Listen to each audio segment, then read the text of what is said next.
Shalom, shalom. All right, so it seems like there's a lot of things that ever since Yahuwah woke me up and I started walking in truth, that I see people debating, arguing, so on and so forth about. And I'm not saying that any one of us has the answer, but one of the things that I do try to do is go to Yahuwah and ask him what he says, what he means, because we all know that our wisdom, knowledge, and understanding is nothing compared to Yahuwah's wisdom and knowledge and understanding. After all, it is his word. With that being said, when it comes to the law, that is one of the main things that I see people up in arms about. And it's not something new. If you look at Matthew, Mark, Luke, and John, you'll see that even back then when Yahusha was here in the flesh, the religious leaders of his time, they even had an issue with it. Why? Because they were interpreting his word from a carnal standpoint instead of from a spiritual standpoint, which is what we are supposed to do. That's why Yahusha said that we are supposed to worship Yahuwah in Ruach and in truth. So with that being said, we're going to talk about some of the spiritual things that Yahuwah has shown me about his law, particularly about the Ark of the Covenant, so on and so forth. All right, let's get into it.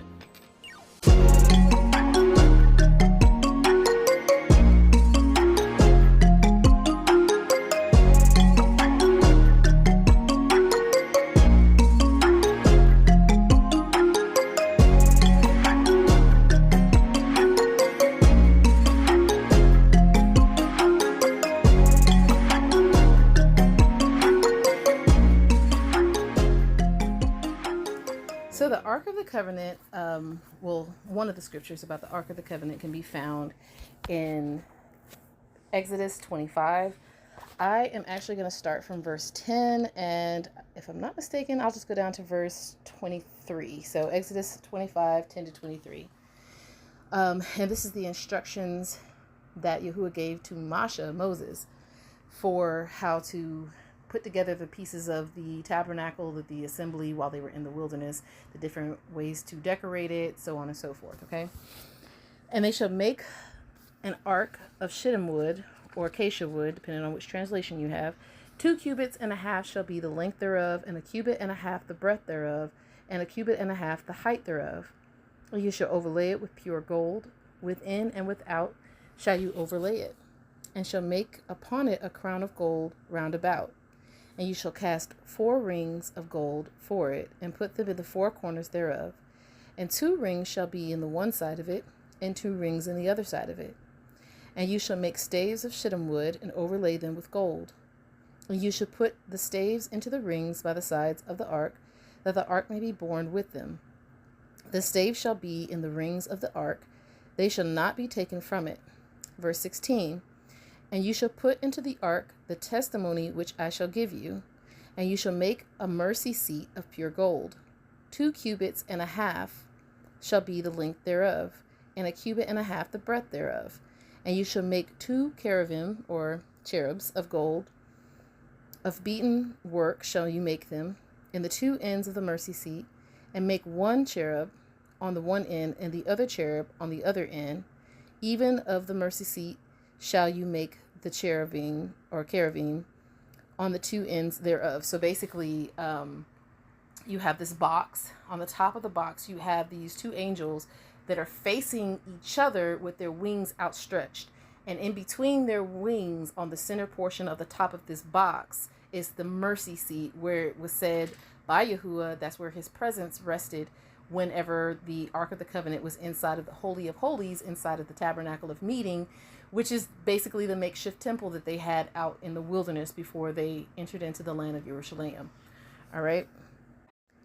And the cherubim shall stretch forth their wings on high, covering the mercy seat with their wings, and their faces shall look one to another toward the mercy seat, shall the faces of the cherubim be. And you shall put the mercy seat above upon the ark, and in the ark you shall put the testimony that I shall give you. And there I will meet with you, and I will continue with you from above the mercy seat, from between the 2 cherubim which are upon the ark of the testimony, of all things which I will give you in commandment unto the children of Yasharal. Actually, I'm going to stop at verse 22. All right. So again, Yahuwah has told Moshe how to build the different things inside of the tabernacle. Like he was told how to build the table that's in front of the altar. He was told what to put on the table. He was told what materials to use. When it came to the curtains, he was told what colors, what material, all that stuff. He was given instructions. And the revelation that Ruach HaKodesh was showing to me was that the tabernacle, the tabernacle of the assembly was built, and each item represented, basically he was building a body. Basically he was building a body. So I'm not going to go into too much detail about that because I'm just going to focus on the Ark of the Covenant. But basically, like, the curtains and stuff were the sinews that held the muscles together. You had the shittim wood, or the acacia wood, which is supposed to be a very strong wood. It's hard for termites to eat through it, so it lasts for a very long time. That's supposed to represent the bones of the body. And then you have this mercy seat that's on top of the ark. So the mercy seat would be equivalent to your mind, your mind, basically.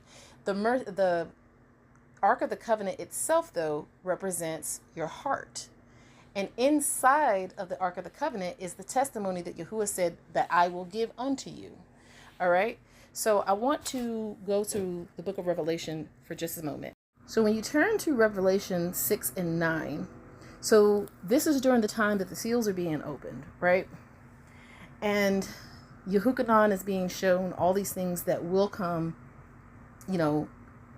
that will come.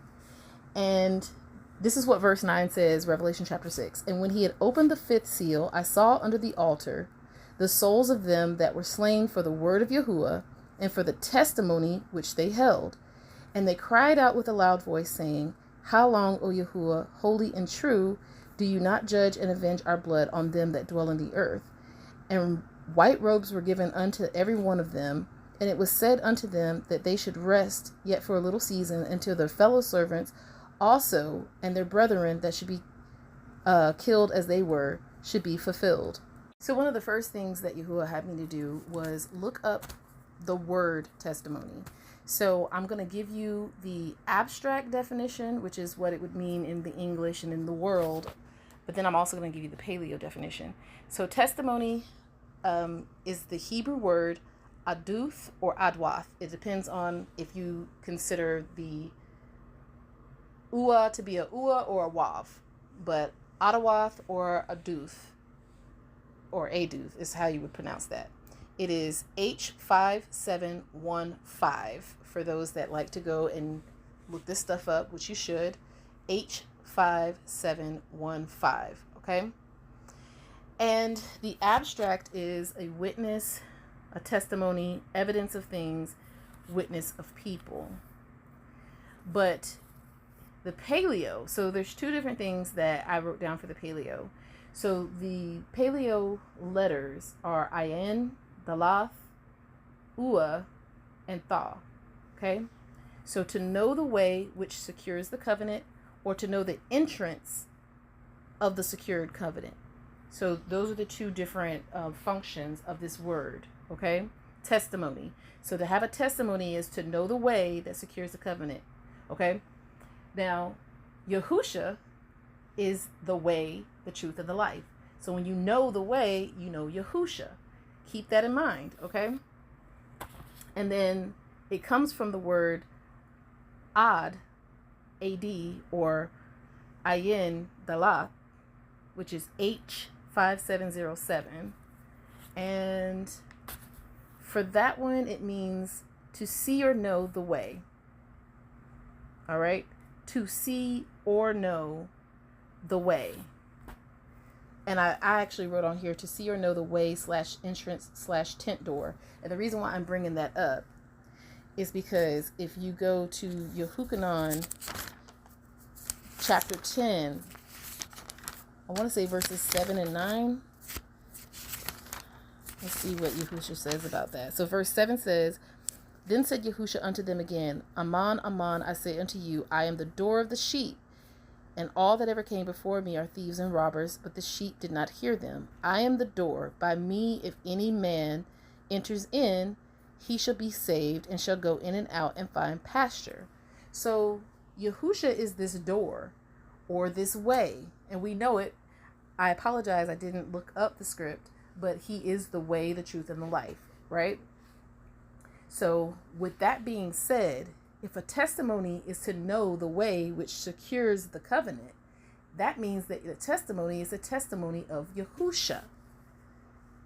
Those who hold the testimony of Yahusha in their hearts. Remember back in Exodus, it said that Yahuwah was going to put the testimony inside of the ark, right? That's what he told Masha. He said, you're building this ark and you're going to put inside it the testimony that I give you. And then we saw in Revelation that there were some souls that were underneath the ark. They were slain for the word of Yahuwah and for the testimony that they held. So they held the testimony of Yahusha, because Yahusha is the word of Yahuwah and he is the testimony that he is the way that secures the covenant. So it's the testimony of Yahusha that got them slain. So that's what Ruach HaKodesh was showing me about the Ark of the Covenant. It is our heart. Remember, we're supposed to worship in Ruach and in truth. We'll worship Yahuwah in Ruach and in truth, which means everything that he spoke from the beginning was always spiritual. Even in the garden, when he told Adam that you shall not eat of the tree that's in the center of the garden, of the tree of knowledge of good and evil. Do not eat of that. Do not eat of it. Don't even touch it. That was a spiritual command. It was always spiritual from the beginning. If you look a little bit further down in Exodus 25, you'll see that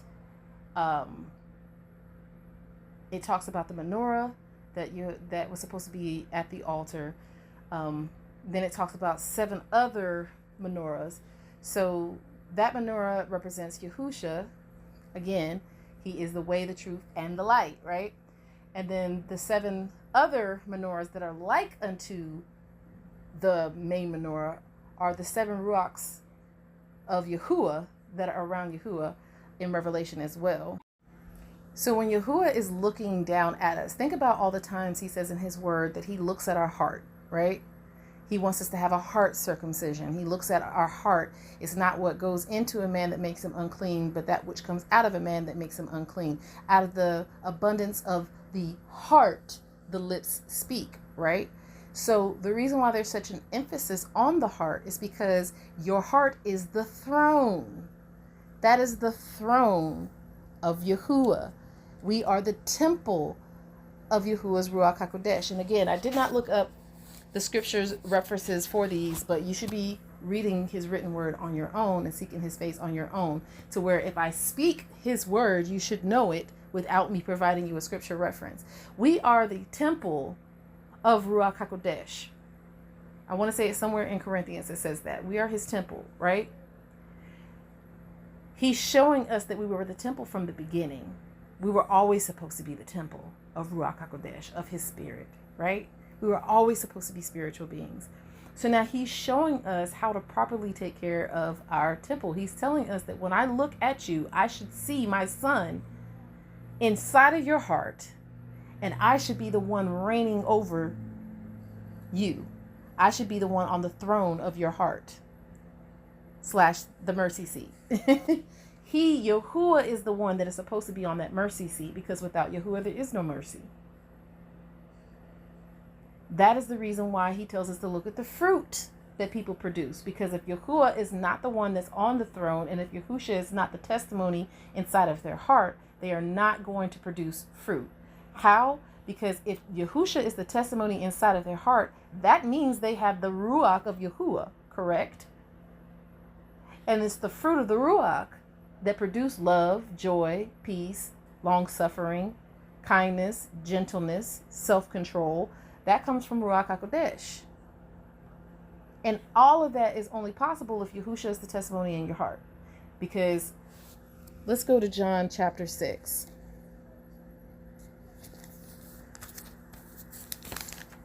I'm going to start a little bit before verse 44. Praise Yah. And this is the will of him that sent me, that everyone which sees the Son and believes on him may have everlasting life, and I will raise him up at the last day. The Yahudim then murmured at him, because he said, I am the bread which came down from heaven. And they said, Is not this Yahusha the son of Joseph, whose father and mother we know? How is it then that he says, I came down from heaven?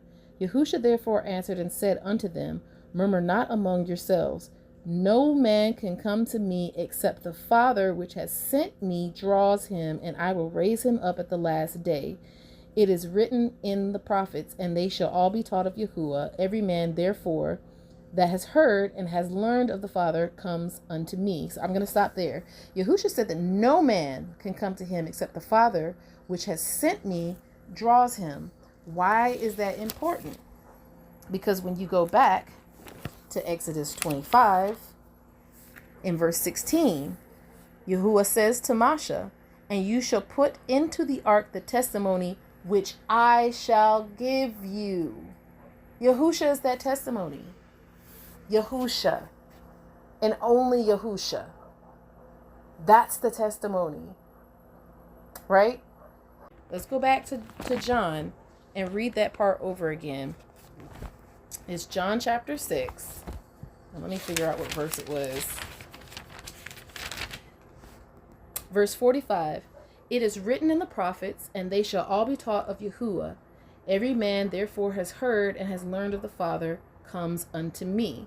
So it says that it's in the prophets. So that lets you know that that is somewhere in what we call the Old Testament. It's actually in Yeshayahu, Isaiah 54 and 13. So we'll go there real quick. Isaiah 54 and 13. Isaiah 54 and 13 reads as follows. And all your children shall be taught of Yahuwah, and great shall the peace of your children. And great shall be the peace of your children. If you go back up to verse 11, it says, O you afflicted, tossed with tempest, and not comforted, behold, I will lay your stones with fair colors, and lay your foundations with sapphires, and I will make your windows of a gates, and your gates of carbuncles, and all your borders of pleasant stones, and all your children shall be taught of Yahuwah, and great shall be the peace of your children. Now here's the thing. I personally believe this has a double meaning. I do believe that he is talking about when we're in the renewed Jerusalem, but I also think I believe that he's talking about now as well, because you can only learn how to dwell in the new renewed Jerusalem by being taught of him now. We don't become we don't become eternal beings when Yahusha comes and gets us. That's the last stage. Like the physical shedding off of our flesh, that is the last stage of becoming these new creations. We become the new creations now spiritually, and then when Yahusha comes physically, we become those spiritual beings. It's kind of like a woman that's in labor. When you watch television, you always see that the first thing that happens when a woman goes into labor is her water breaks, right? But for those of us who are mothers and have actually gone through that process, you know that that's like one of the last things that actually happens before that baby pops out, right? So with that being said, there is a process to this. And it's not one of those things where Yahusha's coming in the clouds and then poof, everybody is just eternal beings. No, you're learning how to be a kingdom citizen now. That's the reason why he tells us to be transformed by the renewing of our mind. Because he's renewing us now. He's changing us now. Transformation. When you transform something, you change it from one thing to another. Another good word for that is transmutation. When you transmute something, you take it and you make it into something else, right? We are being transformed by the renewing of our minds. So we got to think spiritually instead of carnally. A good way to start on that is remembering that Yahuwah he exists outside of time. I said it on another episode and I'll say it again. My dad was given a revelation. Eternity is not the abundance of time. Eternity is the absence of time. And I have to praise Yah for this revelation that he gave to my father, because it makes sense. If eternity was the abundance of time, that would make Yahuwah himself a slave to time. That would mean time itself created Yahuwah, and he is not created by anyone or anything outside of himself, which means that it is the absence of time. So when he tells you to be patient, he's teaching you how to operate in his timing, which is no timing. You feel me? Because what does it say? A day in Yahuwah is as 1,000 days, and 1,000 days is as a day. I want to say that's like 2 Peter 3 and 8. Don't quote me on that. Something like that. Go look it up. But yeah, so he's letting you know that time is not a factor. When he says he is omnipresent, it does not mean he is only omnipresent in the present time. It means that he is looking at the past, present, and the future all at the same time, because he exists outside of it. See what I'm saying? So the Ark of the Covenant. Excuse me, y'all. So the Ark of the Covenant is our heart. Do you hold the testimony of Yahushua HaMashiach in your heart? All right? And there's one last thing that I just want to say. The peace offering that it talks about in, is it Leviticus chapter 8? No, it's Leviticus chapter 7. So this peace offering is actually us coming into covenant with Yahuwah through Yahusha. So let's look at this real quick. Starting at verse 15 in Leviticus chapter 7, it says, "And the flesh and the sacrifice of his peace offerings for thanksgiving shall be eaten the same day that it is offered. He should not leave any of it until the morning. But in the sacrifice of his offering be a vow, if the sacrifice of his offering be a vow, or a voluntary offering, understand this. This is a vow or a covenant. When you're coming into a marital covenant, you make a vow, don't you? So if it be a vow of a voluntary offering, it shall be eaten the same day that he offers his sacrifice, and on the morrow also the remainder of it shall be eaten. But the remainder of the flesh of the sacrifice on the third day shall be burnt with fire. And if any of the flesh of the sacrifice of his peace offerings be eaten at all on the third day, it shall not be accepted, neither shall it be imputed unto him that offers it. It shall be an abomination, and the soul that eats of it shall bear his iniquity." All right, so I'm going to stop right there. You can continue to read if you'd like. The way I know that Yahusha, our acceptance of Yahusha as our master, the way I know that it is the peace offering, is listen to Romans chapter 5 verse 1. "Therefore, being justified by faith, we have peace with Yahuwah through our Adonai Yahushua HaMashiach, by whom also we have access by faith into this grace there wherein we stand and rejoice in hope of the glory of Yahuwah. And not only so, but we glory in tribulations also, knowing that the tribulation works patience, and patience experience, and experience hope. And hope makes not ashamed, because the love of Yahuwah is shed abroad in our hearts by the Ruach HaKodesh, which is given unto us. For when we were yet without strength, at the appointed time, Mashiach died for the wicked. For scarcely for a righteous man will one die, yet perchance for a good man some would even dare to die. But Yahuwah commends his love towards us, in that while we were yet sinners, Mashiach died for us." Now, why am I bringing this up? Because I'm reading from the law. I read from Exodus. I read from Leviticus. That's in the Torah. That is the law, especially the book of Leviticus, which literally means law. When people say that the law is done away with, these are things that you can point out to them. It is not done away with. Yahusha came and he made it understandable. He let them know what the law really was and how to carry it out. Because the religious leaders of his time were getting people all the way twisted in the game, telling them that they had to sacrifice goats and lambs and turtle doves and all this other stuff, and a lot of them couldn't afford to. And this is all stuff you can afford to do. You can afford to believe in Yahusha and have faith in him. You can afford to fast. You can afford to pray. You can afford to repent and confess if you need to. All of us need to. That's all stuff it's not gonna, none of that is gonna hurt your pockets if you do them. You feel me? And the last thing I'm going to talk about, as far as the praying and the confessing and the repentance, I'm not going to go all the way into it, but when Yahusha talks about in Matthew 7 about taking the plank out of your eye before you should see fit to take the speck out of your brother's eye, if you go and read Leviticus chapter 8, this is where Masha consecrated Aaron and his sons, right, as the high priest and the priest of the tabernacle of the assembly of Yahuwah. With that being said, he had them go get consecrated first before they could carry out all of the priestly functions.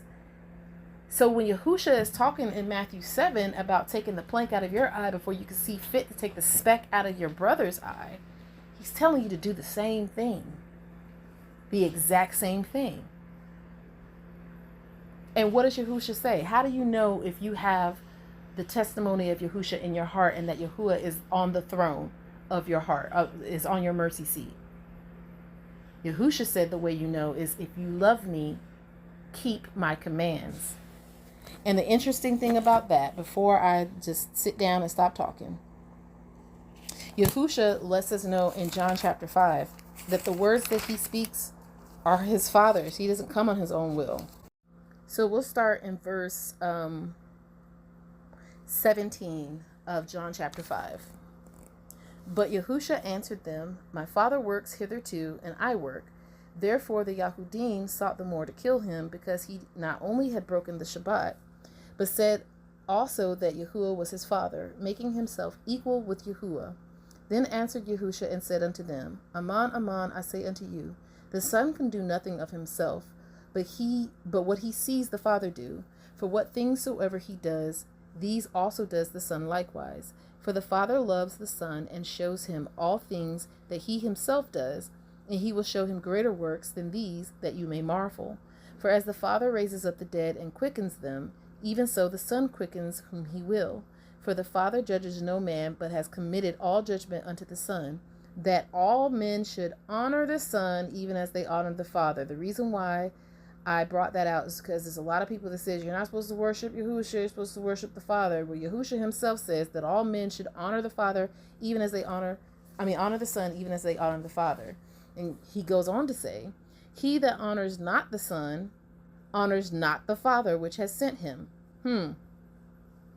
Aman, aman, I say unto you, he that hears my word and believes on him that sent me has everlasting life, and shall not come into condemnation, but is passed from death unto life. Aman, aman, I say unto you, the hour is coming, and now is, when the dead shall hear the voice of the Son of Yahuwah, and they that hear shall live. For as the Father has life in himself, so has he given to the Son to have life in himself, and has given him authority to execute judgment also, because he is the son of Adam. Marvel not at this, for the hour is coming in which all that are in the grave shall hear his voice, and shall come forth, they that have done good unto the resurrection of life, and they that have done evil unto the resurrection of damnation. I can of my own self do nothing. As I hear, I judge, and my judgment is just, because I seek not my own will, but the will of the Father which has sent me. Did you hear that? That's verse 30.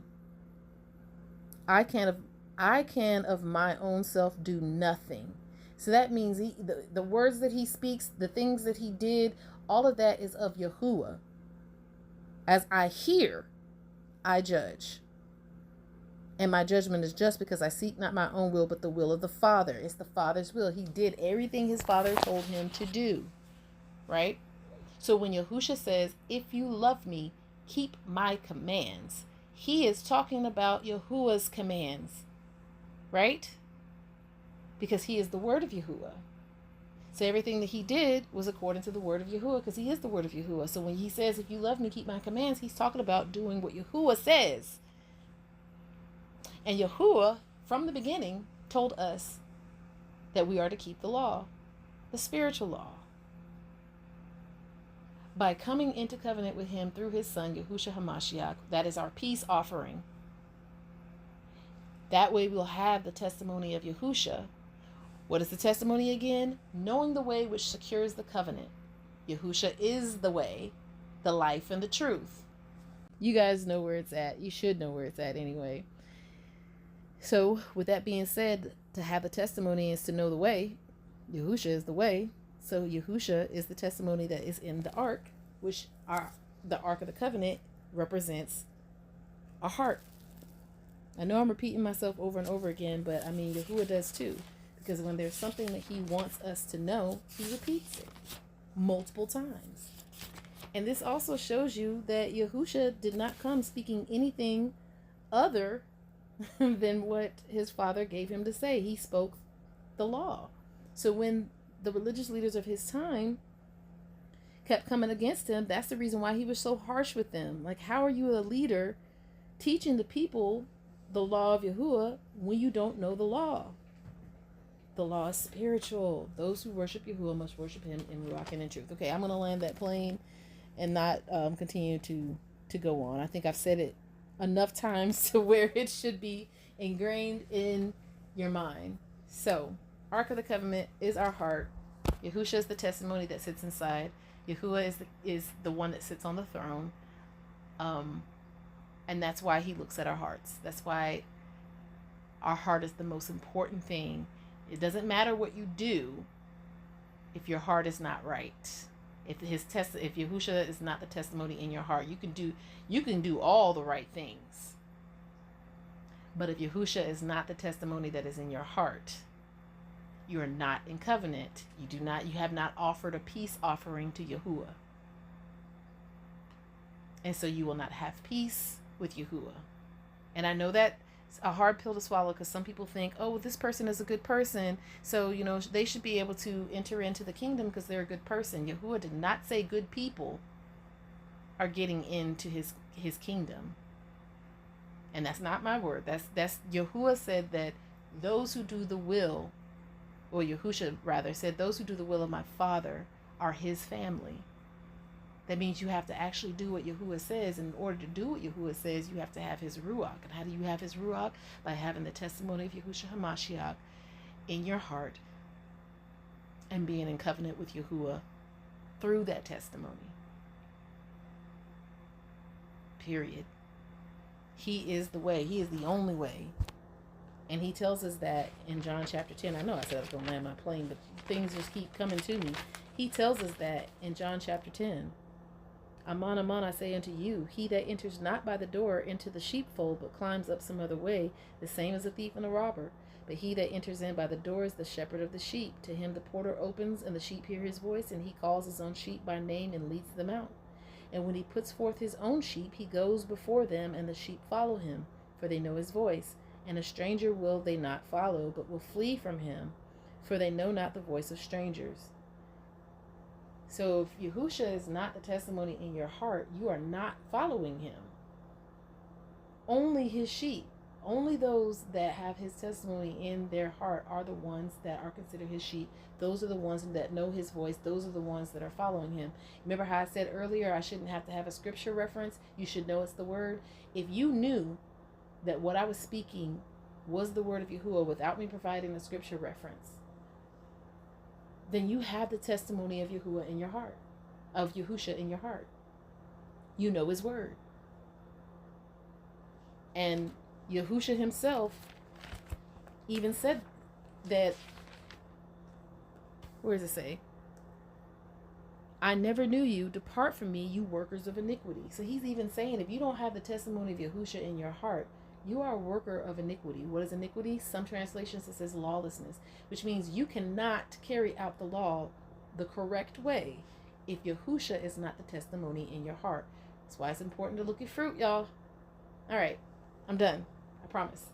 If you would like to get in contact with me, you can email me at replenishme@gmail.com, RiPlenishme@gmail.com.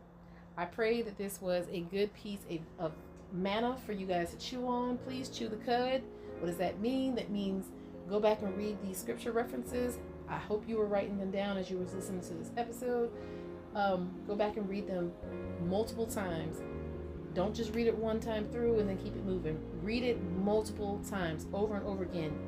Multiple days. Go back to the same one and read it all the way through, over and over and over again, until Yahuwah gives you peace with it. When you feel like you don't need to read it anymore, then you've read it as much as he wants you to read. All right? Until next time. Shalom Aleichem.